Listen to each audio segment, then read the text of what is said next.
Good afternoon, this is William Theo for PTV News Now. And topping our stories this afternoon, the country's tourism industry has been on an aggressive turnaround since the beginning of the year, and with a number of tourists entering the country this year poised to exceed the 2019 mark, government is seizing the moment to capitalize on such momentum. Earlier today, the president led the 6th meeting of the Private Sector Advisory Council on Tourism, which featured Cebu Pacific Chairman John Gokongwei, Josephine Gotianunyap of Philinvest, and Group Chair Sabin Aboitis of the Aboitis Group, plus representative leaders of other concerned agencies.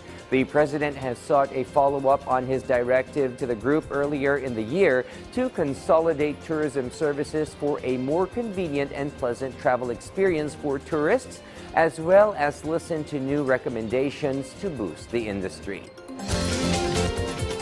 He was once the toast of the entire planet, America's mayor, for his leadership in guiding New York City during the dark days of the 9/11 crisis.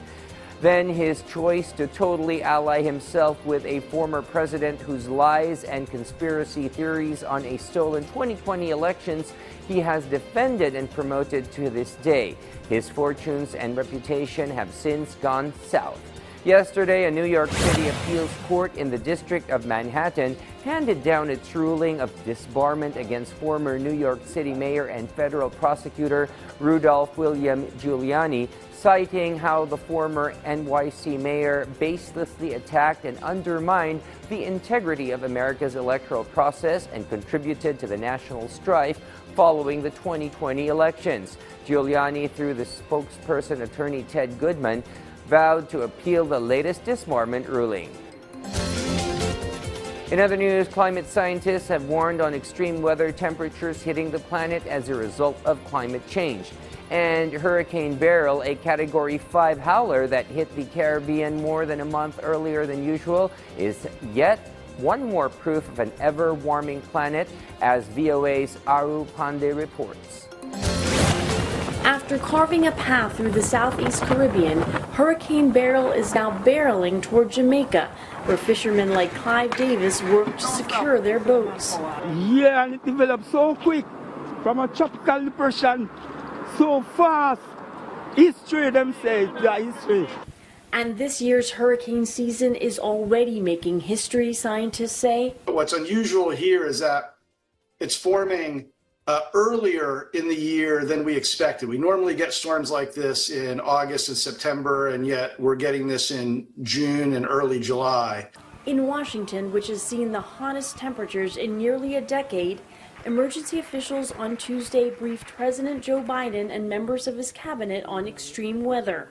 Already, tens of millions of Americans are under heat warnings from record-shattering temperatures. Last month here in D.C., temperature 100 degrees.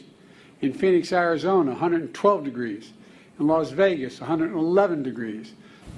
Biden noted extreme heat is the #1 weather-related killer in the United States and announced measures to help protect Americans, including new safety standards in the workplace and about $1 billion in funding for projects to safeguard communities against natural hazards like storms and flooding.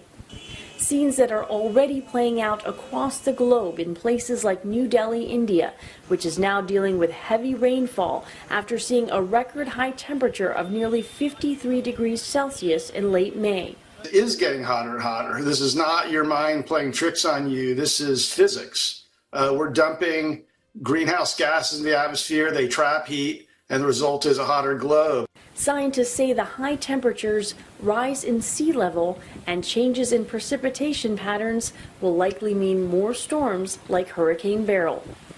Aru Pandey, VOA News, Washington. And that is a wrap for today. Join us again tomorrow, same time, same location on your remote and browser. Keep in mind to always be aware and stay connected by catching the news right here. William Theo for PTV News Now.